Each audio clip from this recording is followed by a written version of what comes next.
Welcome into our first installment of our summer series. We are ranking the top position groups in college football, the top defenses, the top coaching staffs. We're going to hit you all in the month of July with a lot of content. We appreciate you joining us. This is Always Talking Ball, Tyler Nohe, Lance Barton, and we are going to kick it off with quarterbacks. And we've already gone through the Power Four conferences and ranked each of the top 8 quarterbacks in each of those conferences. So you can go check those episodes out for a little more in-depth on these guys. But we're going top 12 here because we've always done a top 12 list. That may change next year if we go to 14 or 16 teams, and we may just adjust on the fly. But we're going to start with quarterbacks here, Lance. We're going to start with number 1 on our list, Cade Klubnik, the Clemson Tigers. We went through him on the ACC preview. Threw for 36 touchdowns, 6 interceptions, 7 scores on the ground, nearly 500 rushing yards. We talked about, his length in Garrett Riley's system, how much time he's been there. And I think, honestly, I'd be shocked if a lot of people didn't have him as the number 1 quarterback in the country going into 2025 season. Yeah, I think everybody's going to have him in the top 5. There's a few that's going to be after him that I could see. If you would have ahead of him, I could get it. But just the overall production from Klubnik at the quarterback position is the reason why that I am totally great with us having him number 1 overall. The 43 total touchdowns that he had last year, the level of improvement, like we talked about on that ACC episode, the ACC quarterbacks episode, that Cade Klubnik was arguably the most improved player year over year from 2023 to 2024. Going from 19 touchdowns to 36 touchdowns, like you said, and just the yardage overall from year over year. The amount of turnovers that he had in 2023, he cut down on those a lot in 2024.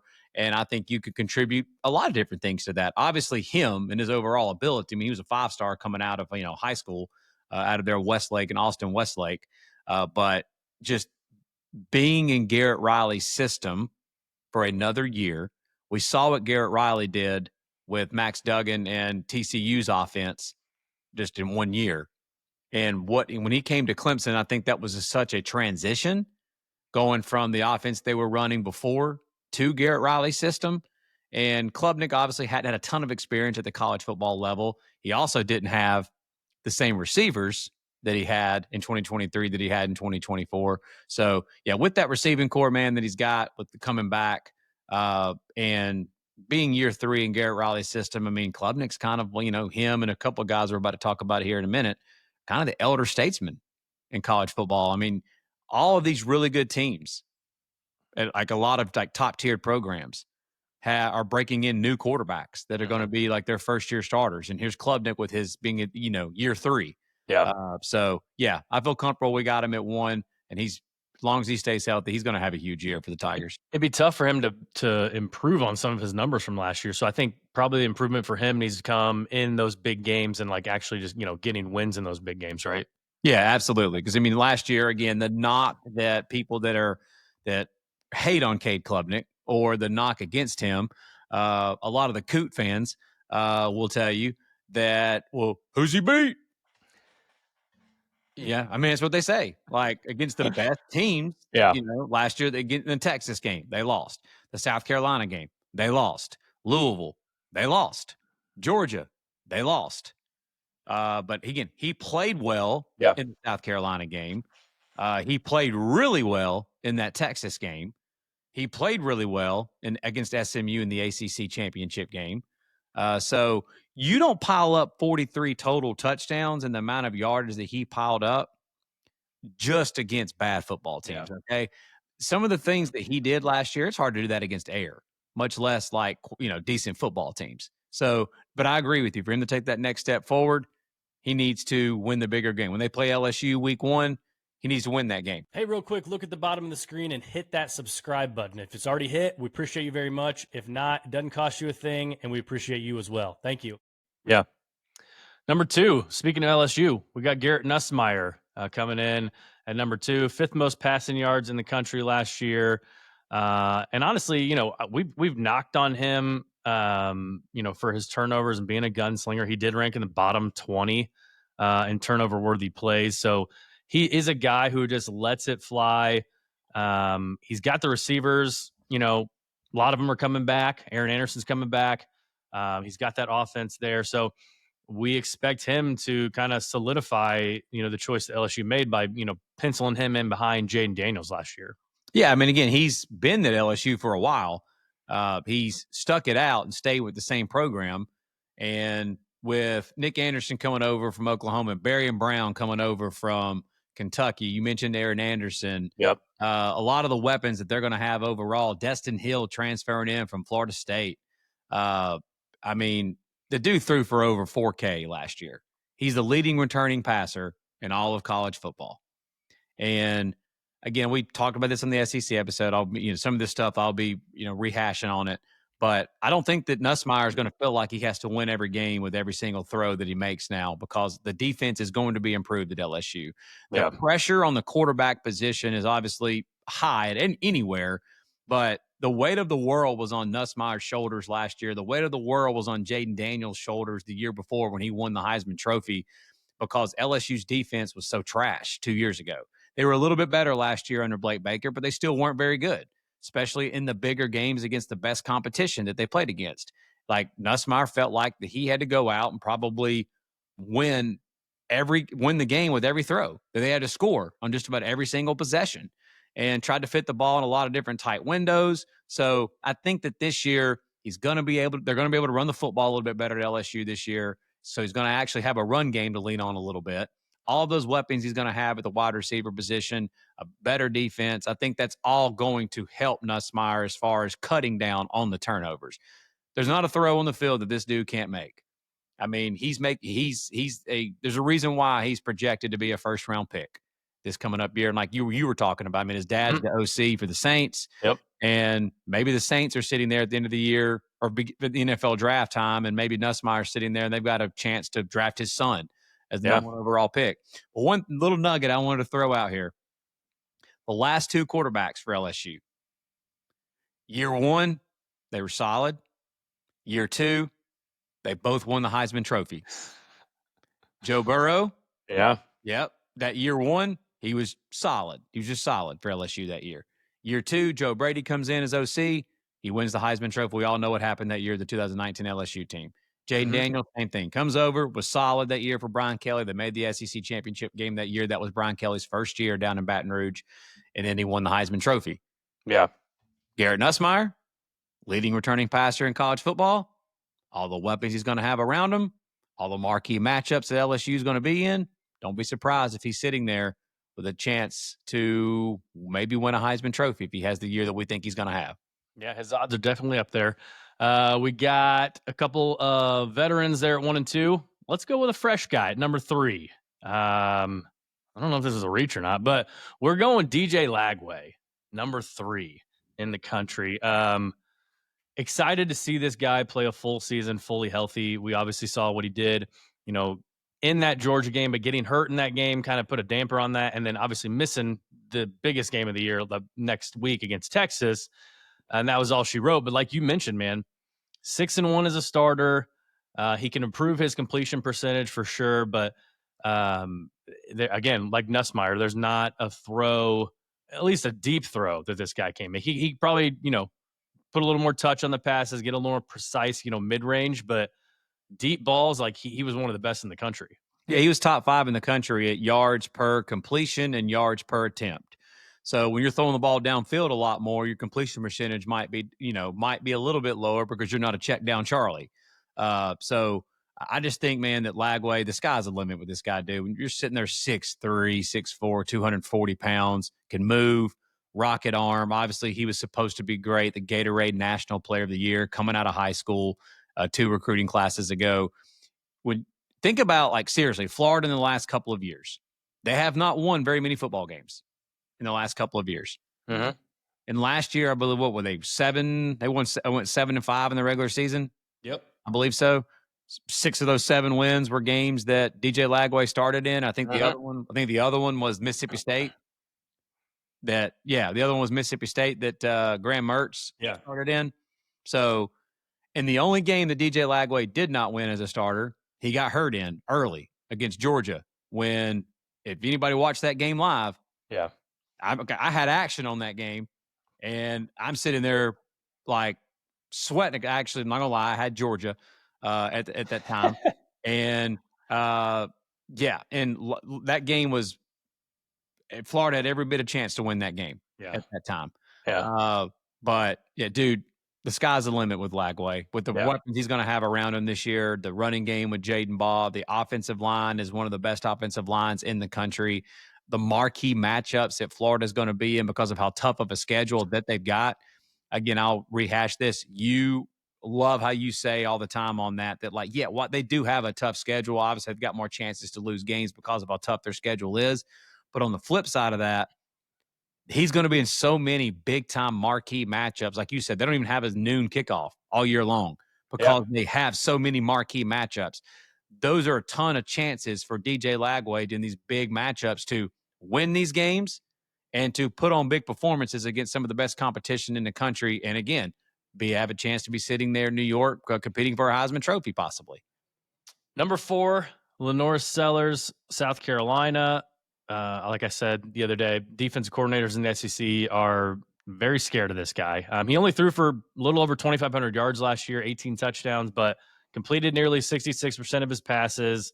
And then, like I said, man, like the dual threat ability this guy has. And, we talked the other day, we're not going to compare him to Cam Newton, but as far as his measurables and his ability and all that, he's about as close as they come. I mean, running the ball, like he ran for 674 yards, 7 touchdowns. Like, again, in that Clemson game, final game of the year, put up 160 yards. Like, that's something that you can't teach. Now, obviously he could stay healthy and that would help a lot, go a long way. He went out of that game against LSU earlier in the year. Had he not gone out of that game, they may have made the playoff last year. Yeah, I think, again, there's a few minor things, not minor, but there's a few things you could bring up that would have had a huge impact on the college football playoff, and that's one of them, without a doubt. If LaNorris Sellers does not go out in that LSU game, I think people pretty confidently could say they win that football game against LSU there in Columbia that day. An interesting nugget here, too, that we didn't mention this in our SEC episode. I forgot to mention it. We were talking about, again, the comparison to Cam Newton as far as his size, his overall dual threat ability, how he has the wherewithal and the chance to put a team on his back and carry them in a game like he did against Clemson in that game at the end of the year. His OC, his new OC, Mike Shula. Who he coached who he coached in the NFL, right? You tell me. Cam Newton. Yep. Coached Cam Newton for a while for the Carolina Panthers, was the OC there. So he knows how to handle big dual threat quarterbacks that are equally good with their feet as they are with their arm. Yeah. So then he's the new OC for South Carolina. So yeah, I think that LaNorris Sellers, I think, has the most upside of any quarterback we've got on this list. Yeah. Let's head out west for number 5. Sam Leavitt, Arizona State. He was at Michigan State a couple years ago, transferred out to Tempe, and all he did was lead the the Fun Devils to the playoffs last year, and came within a couple plays away from beating Texas in the Peach Bowl. And he put up some solid stats. I mean, obviously, Cam Scatterboot took a lot of load off of him this year. So him and Jordan Tyson, it's going to be them two. It's going to take a lot of the load this year for the Sun Devils. But last year, him keeping his turnovers down, PFF had him at 1.1% turnover-worthy plays last year, which was 4th among all quarterbacks. So as a redshirt freshman like that, to take care of the ball, very, very vital. Yep. And down the stretch, when Arizona State got on that run, he threw for 16 touchdowns and only like 2 interceptions, had like a 64% completion percentage when Arizona State won their final 6 games of the regular season, and including that crazy game in the Peach Bowl against Texas that they lost. And look, man, we can say it. If the right call that should have been made gets made, I think it was a targeting call or whatever that they ended up not calling.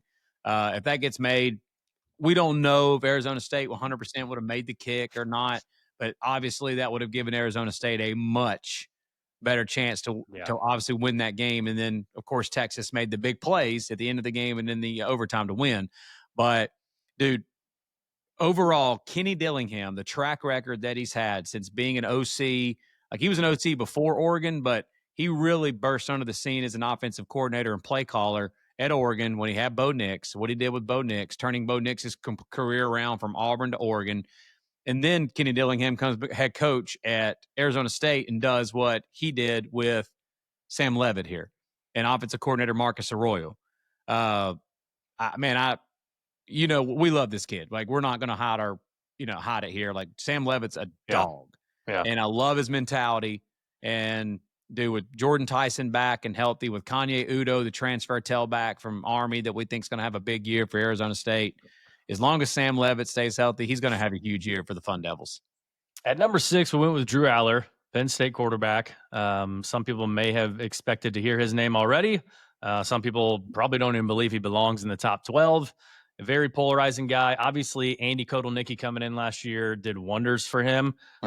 He increased his average depth of target by more than a yard per pass.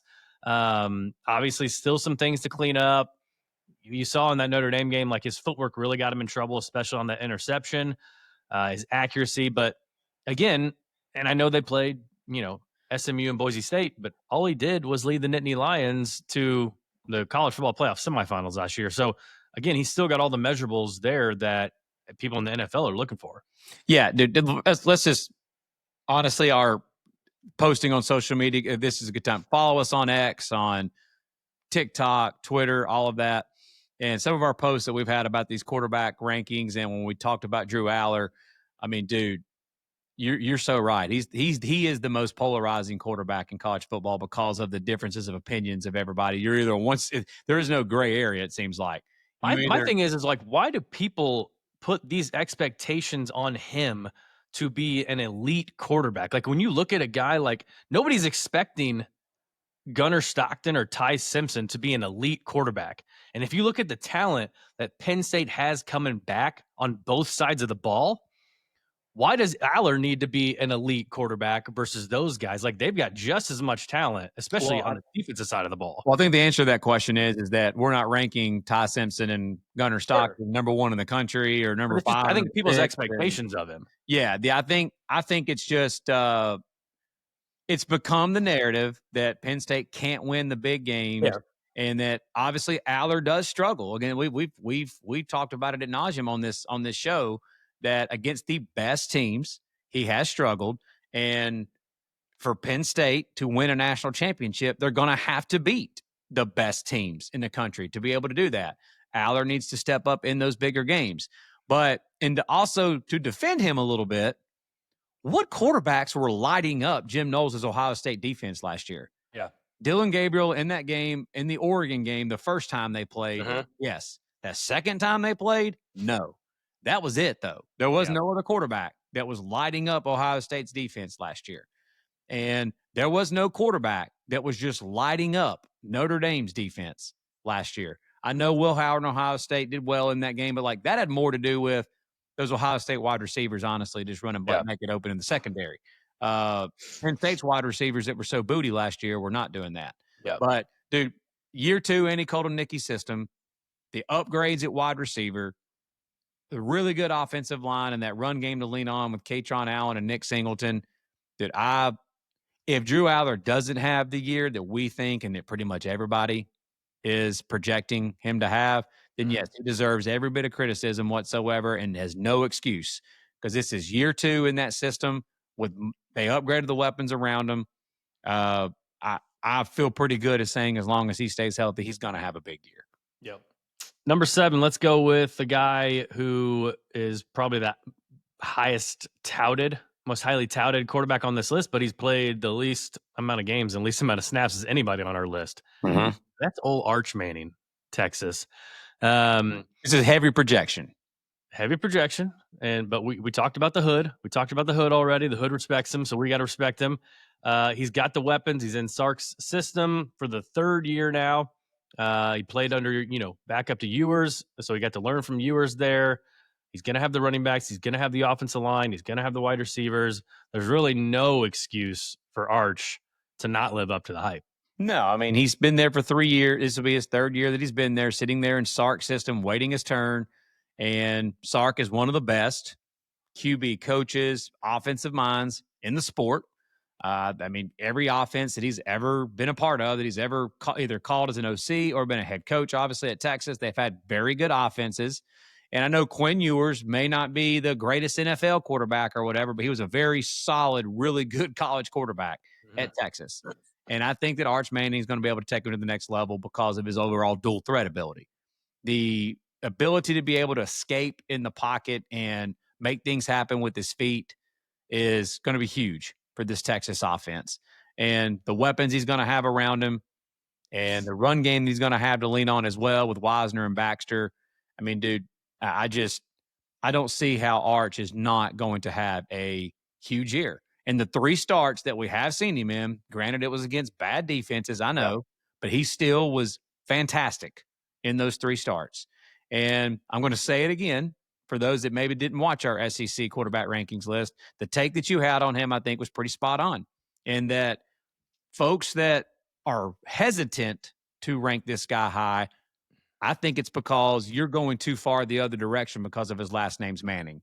He might get a little bit more clout than other quarterbacks and a little bit more hype because he does get a lot more hype because his last name's Manning.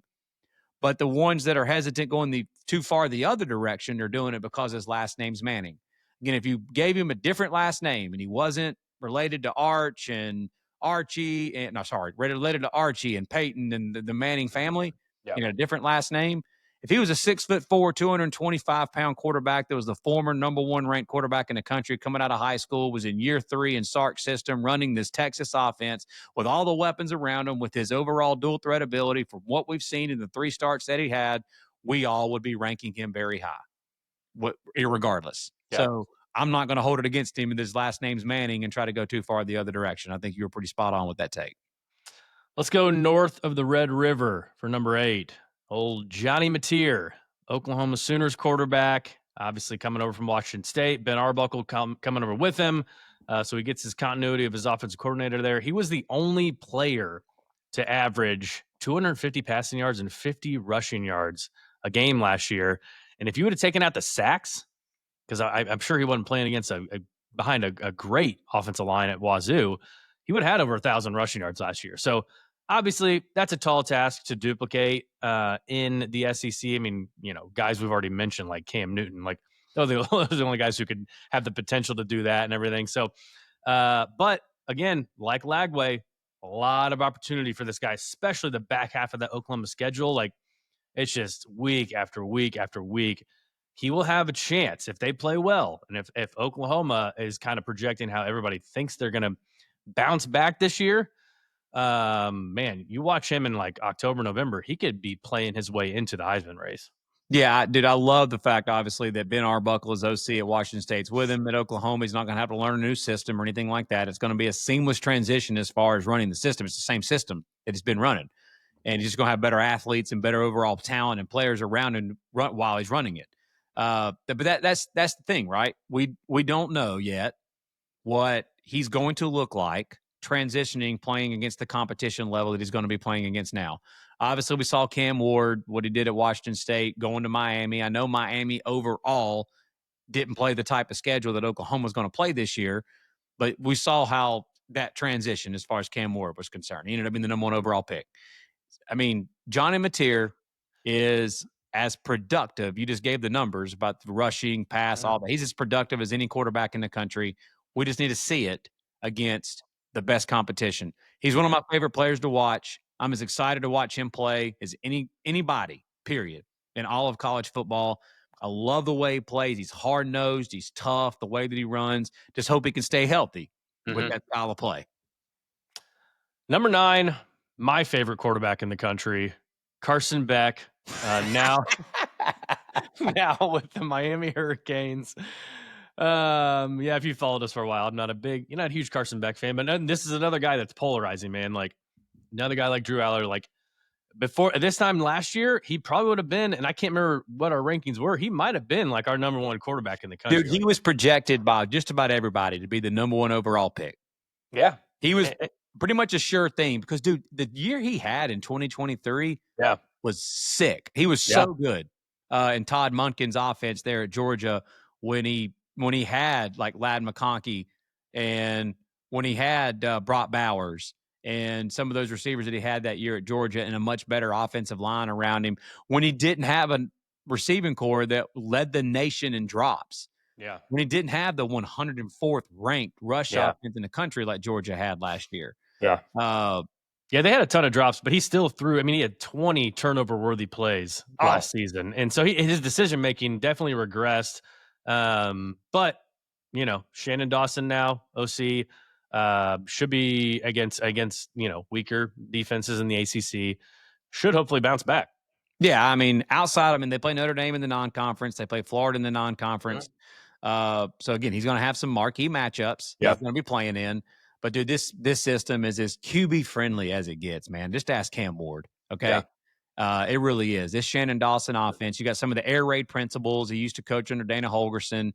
They've got air raid principles mixed in with Mario Cristobal's, want to play some big boy grown man football and run the football down your throat with one of the best offensive lines in the entire country that Miami's going to have. They've always going to have solid tailbacks as long as Mario Cristobal's there. He recruits at a high level. I mean, man, as long as Carson Beck has it between the ears and he's locked in, dude, I think he's going to have a huge year. Dude, I've got a great question for you, but I'm going to save it for after number 12. So remind me. Okay. All right. Okay. But number 10, Sawyer Robertson, Baylor quarterback, threw for over 3,000 yards last year. He beat out Daquan Finn. Like you said many times, they started the wrong quarterback at the beginning of the season. They quickly saw that. They, took a left turn and changed up the course of the season. And obviously, he may have saved Dave Aranda's job. No, it did.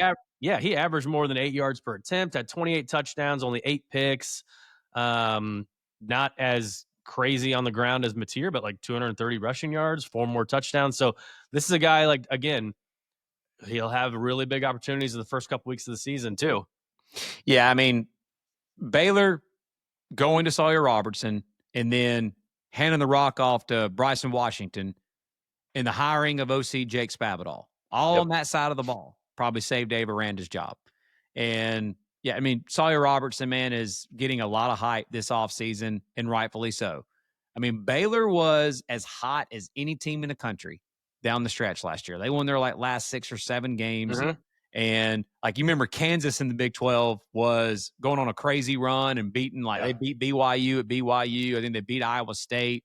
They were pretty much playing spoiler to everybody down the stretch. And everybody was talking about they were the hottest team in the country at the time. And then they went to Baylor and got their cheeks clapped. And I mean, Sawyer Robertson, again, the numbers that he put up in those last 6 or 7 games and then that bowl game against LSU, nuts, man. I mean, he lit it up. He didn't even start at the beginning of the year, and he still threw for over 3K. With the weapons that they're going to have around him, bringing back Josh Cameron, bringing in Kobe Prentice from Alabama, that's going to be a really solid wide receiver for them. Being able to lean on the run game with Bryson Washington, the Jake Spavital offense in general. Again, air raid principles, really QB-friendly system. I mean, dude, as long as the guy stays healthy, he's going to put up ridiculous numbers for this Baylor team.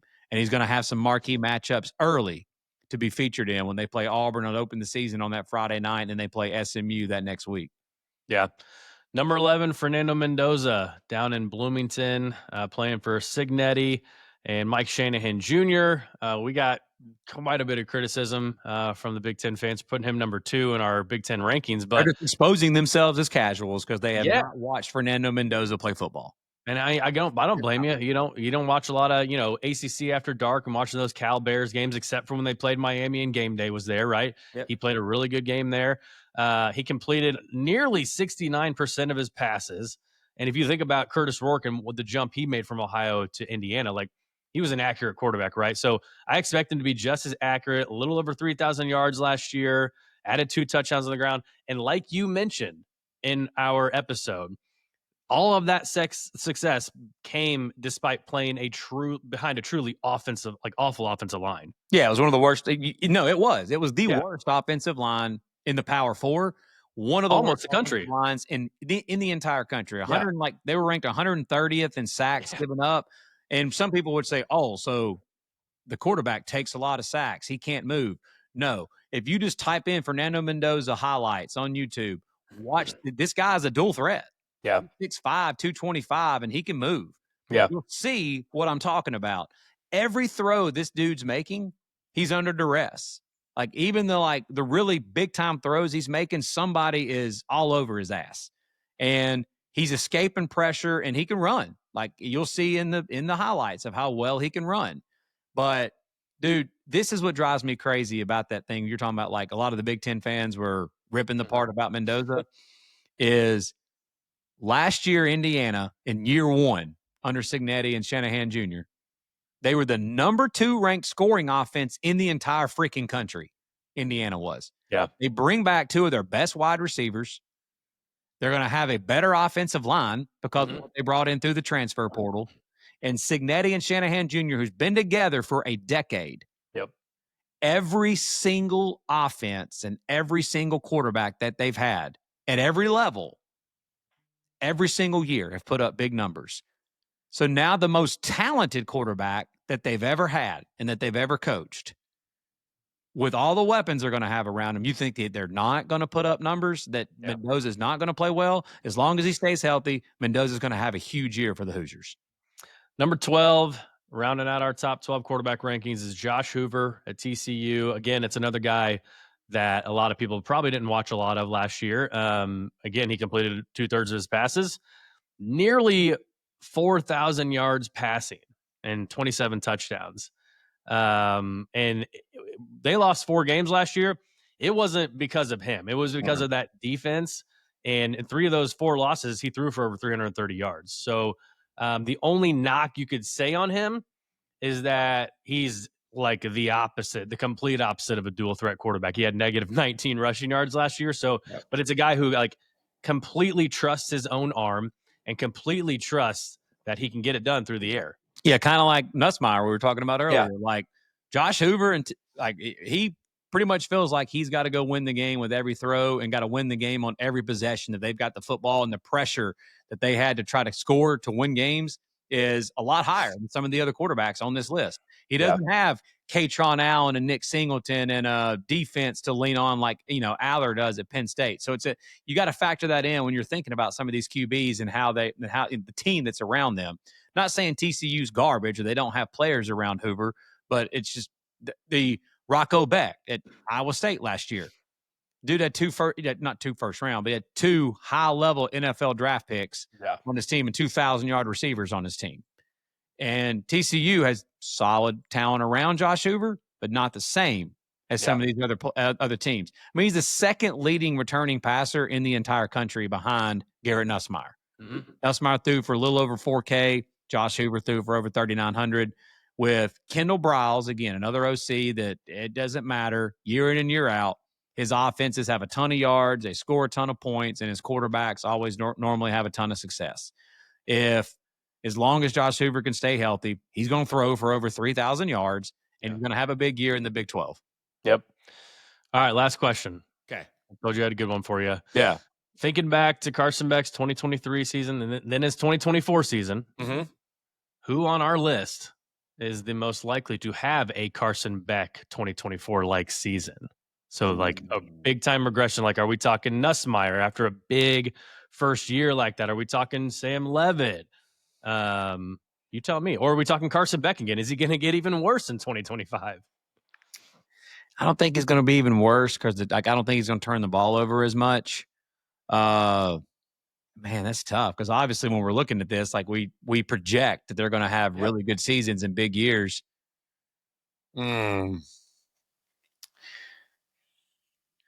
If you're making me choose somebody, I think because how much he's getting hyped up by a lot of people this offseason, it might be Sawyer Robertson. Okay. Like the amount of hype that he's getting is pretty insane.